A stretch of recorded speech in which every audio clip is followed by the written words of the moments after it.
بسم اللہ الرحمن الرحیم اللہم صلی علی محمد وعلی آل محمد کما صلیت علی ابراہیم وعلی آل ابراہیم انک حمید مجید اللہم بارک علی محمد وعلی آل محمد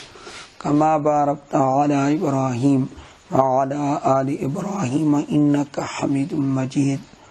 عن عبد اللہ بن بسر رضی اللہ تعالی عنہ قال قال رسول اللہ صلی اللہ علیہ وسلم طوبى لمن وجد في صحيفته استغفارا كثيرا رواہ ابن ماجہ وروى النسائی في عمل يوم وليلة۔ حضرت عبداللہ بن بسر رضی اللہ تعالی عنہ سے روایت ہے، فرماتے ہیں کہ رسول اللہ صلی اللہ علیہ وآلہ وسلم نے ارشاد فرمایا، طوبى خوشخبری ہے، لمن وجد اس شخص کے لیے، وجد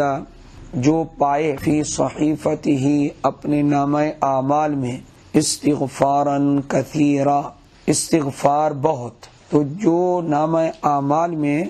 استغفار بہت پائے اس کے لیے طوبیٰ ہے۔ اب طوبیٰ کے بارے میں دو قول ہیں، یا تو طوبیٰ اس سے مراد اچھی حالت ہے، عمدہ زندگی ہے، جس کو قرآن کریم نے کہا فَأَمَّا مَنْ ثَقُلَتْ مَوَازِينُهُ فَهُوَ فِي عِيشَةٍ رَاضِيَةٍ، وہ شخص کہ جس کی تولیں یعنی جس کے اعمال بھاری ہو جائیں گے وہ پسندیدہ زندگی میں ہوگا، خوش عیش زندگی میں ہوگا۔ تو اس سے مراد طوبیٰ سے اچھی زندگی ہے جو اللہ جنت میں عطا فرمائیں گے۔ اور دوسرا قول یہ ہے کہ اس سے مراد جنت میں بہت مشہور و معروف درخت ہے، جو سب سے اوپر والا درجہ ہے جنت کا، اس میں یہ درخت ہوگا، تو اللہ تعالیٰ یہ درخت اس کو نصیب فرمائیں گے، اوپر والی جنت میں اعلیٰ درخت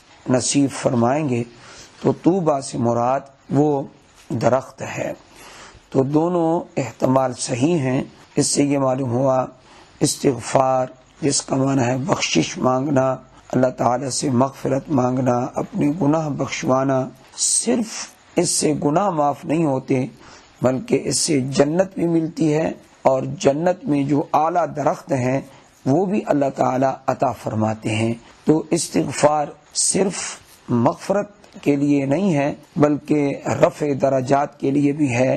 درجات کی بلندی کے لیے بھی ہے۔ اس حدیث سے یہ سبق ہمیں معلوم ہوا کہ پہلے ہم سوچا کرتے تھے کہ استغفار سے صرف گناہ معاف ہوتے ہیں، نہیں، استغفار سے جہاں گناہ معاف ہوتے ہیں وہاں اللہ تعالی رفع درجات بھی فرماتے ہیں، درجے بھی بلند کرتے ہیں، اور جنت کی اعلیٰ نعمتوں سے مالا مال کریں گے اور نوازیں گے۔ اللہ ہمیں کثرت سے استغفار کرنے کی توفیق عطا فرمائے۔